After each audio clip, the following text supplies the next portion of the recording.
For the best and latest podcasts available anywhere, go to the podcast app on your cell phone and type in GSMC to access free content-rich podcasts on health and wellness, book reviews, sports, entertainment, relationships, social media, movies, technology, finance, and even weird news. Subscribe and download the GSMC Podcast Network's family of shows, available everywhere podcasts are found.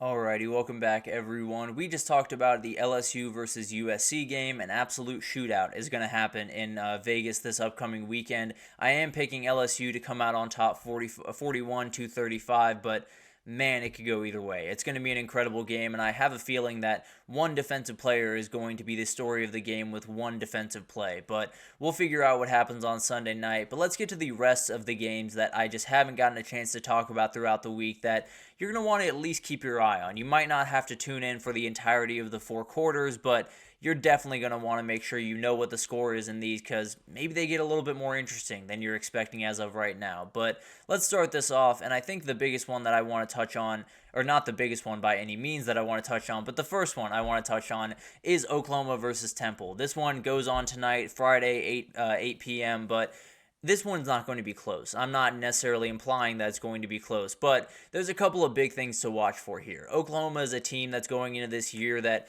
feels really good about a number of different pieces of this team, whether it's quarterback or wide receiver or running back. Wide receiver actually took a little bit of a hit with Nick Anderson not playing in this game, but I'm sure he'll be fine for week 2 and they'll move forward from there. But at the end of the day, Oklahoma's going to have so many big tests in the future. I want to see this team just tear them to pieces. I want to see Jackson Arnold airing the ball out downfield and doing all of the incredible things he can do with his arm. I want to see this offensive line absolutely push this Temple defensive line that, frankly, Temple is not a good team. This would be an absolute blowout, should be a total domination, but I want to see just really clean football from the offensive line and from Jackson Arnold. And if you do that, at least you go into the second week feeling really confident. You know, obviously none of the questions are going to be answered in this game, but if you can get out of that game with no picks from Jackson Arnold and the offensive line totally dominant, you feel a little bit better. Now on the flip side, if Jackson Arnold makes a couple of mistakes and this O-line and looks a little bit porous against Temple,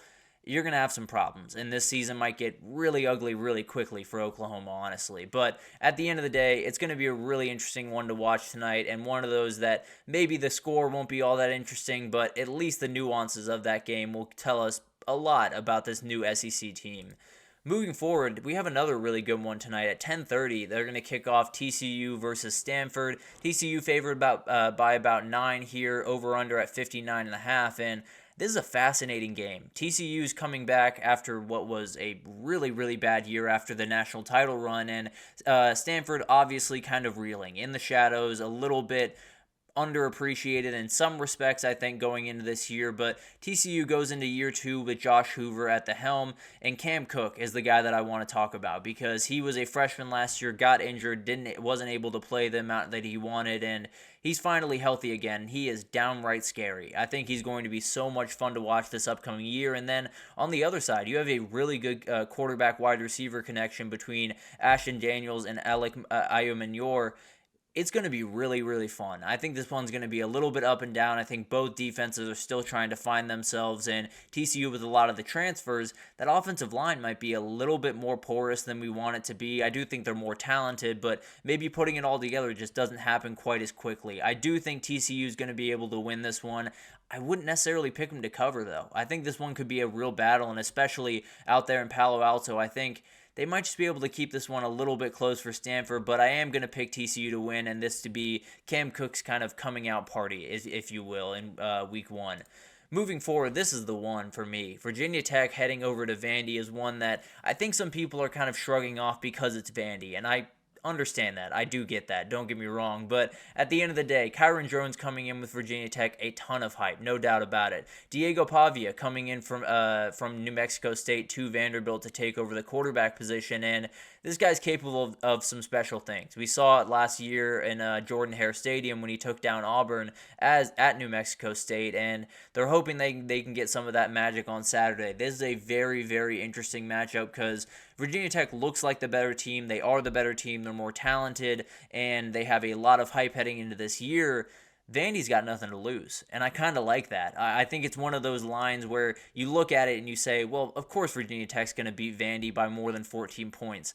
I wouldn't be so sure. I think this one might just be a little bit closer than some people think, and I think Vandy's going to lose this game, don't get me wrong, but I think some things could look clunky for Virginia Tech early on, and they win this one maybe by 7 or 10 points, but not by the margin that some people, I think that's going to happen in this game. But going to be a low-scoring affair, so we'll see what happens in that one.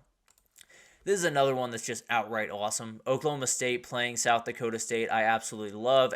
On Saturday at 2 p.m., Oklahoma State favored by 9.5 right now, 53.5 over-under, and this is one you're going to want to watch. An FBS versus FCS matchup, and I know that's not the most tantalizing thing in the world. SDSU is just a special team, downright. There's plenty of teams in the FBS. I would bet the majority of the teams in the FBS are not as good as the South Dakota State team. This is a very, very good team, and they're led by probably the best player in the FCS, and Mark Gronowski. He was the winner of the Walter Payton Award winner a year ago, kind of the Heisman of the FCS, if you don't know, but a very, very important player, and someone that could be a little bit groundbreaking because there are people talking about him for the NFL draft. It would be awesome to see an SDSU quarterback find their way into the draft. But at the end of the day, this one's going to be really interesting. Both teams are very experienced. They're going to run the ball. Obviously, Ollie Gordon on the other side, but SDSU is going to run the ball plenty as well.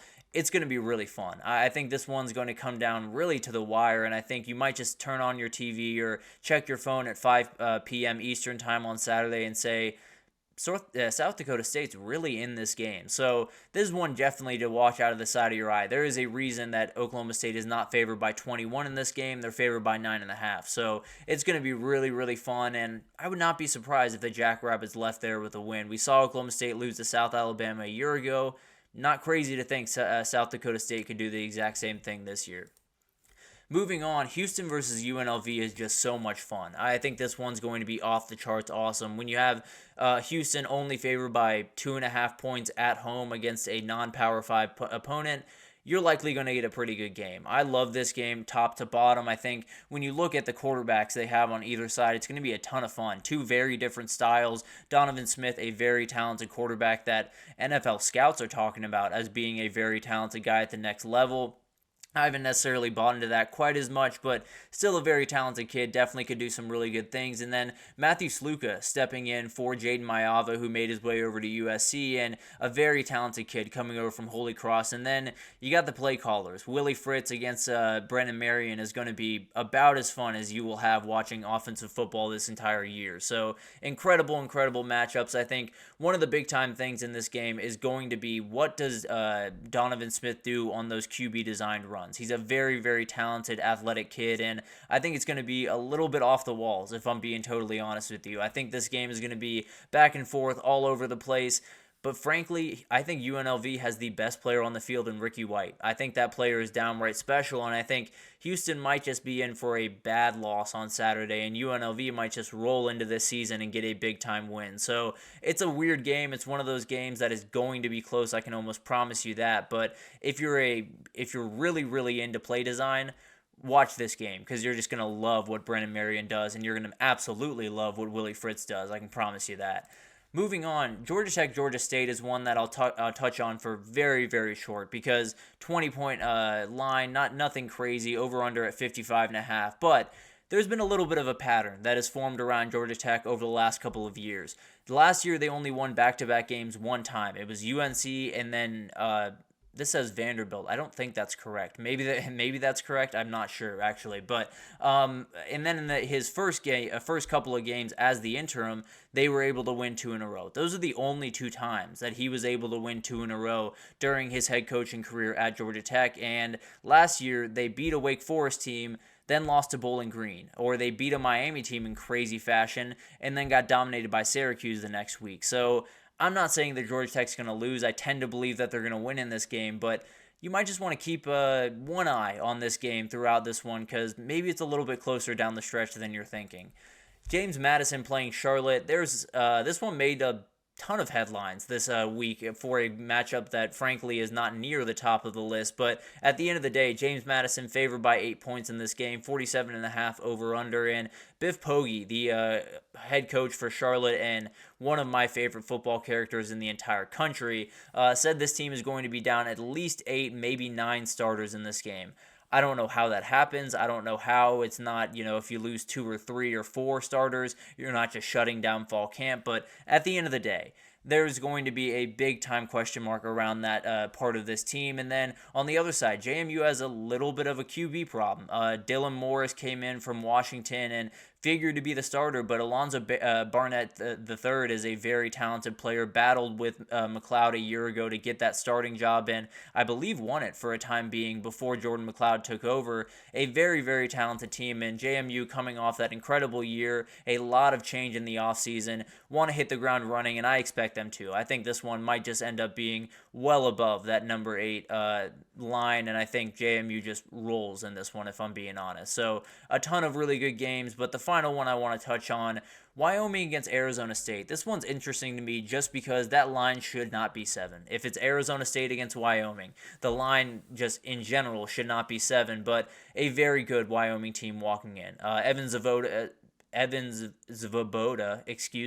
a very talented quarterback for Wyoming that fully understands this offense and has a lot of really good players around him. Now, Arizona State on the other side has some questions at quarterback. Sam Levitt is taking over the transfer from Michigan State. They have tons of running back talent, whether it's Cam Scatabo on your screen right there. Raleek Brown's a very talented transfer from USC, so they got plenty of guys. They might have 4 different backs that they could throw at you, so a very talented team. Wyoming beat another Big 12 team a year ago in Texas Tech. That one was at home, so a little bit different of circumstances, but this one's going to be close. I can promise you that. This one's going to be a little bit sketchy, and an Arizona State team that has a lot to figure out might just come out just a little bit clunky, and Wyoming might be able to steal one for the second time in a row against a Big 12 opponent. But this one's going to be incredible. This week, we've been talking about all of these games and kind of spreading them out throughout the week to make sure we get all of you guys everything that you want to see, but it's going to be awesome. There's so many incredible games this upcoming weekend. There's so many different storylines. There's so many different upset alerts and everything